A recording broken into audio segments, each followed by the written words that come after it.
Hi, this is doctor Naveen, consultant neurologist from NASA hospital. మనం చాలా మందిని చూస్తూ ఉంటాం, వాళ్ళే మాట్లాడుకుంటూ ఉంటారు. సో మనం ఒక్కొక్కసారి చాలా అబ్నార్మల్ ఏమో అనుకుంటాం. సో ఇదేంటంటే కామన్గా చిన్నపిల్లల నుంచి మనం కామన్గా అది చేస్తూ ఉంటాం. మన చిన్నప్పుడు కూడా మనం చేసే ఉంటాం.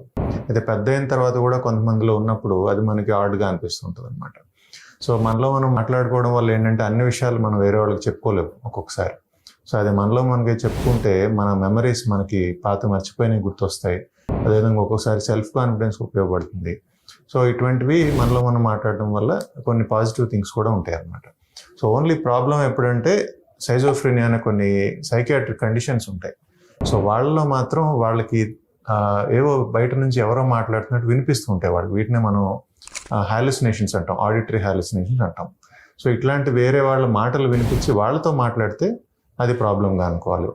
మనలో మనం మాట్లాడుకోవటం అనేది most of the times it is a normal process అనమాట. సో వేరే వాళ్ళతో మాట్లాడుతున్నట్టుగానే మనం అబ్జర్వ్ చేసినట్టయితే ఖచ్చితంగా సైకియాట్రిక్ ప్రాబ్లం అనుకొని మనకి డాక్టర్ చూపించుకోవాల్సిన అవసరం ఉంటుంది. For further health updates, subscribe, like, share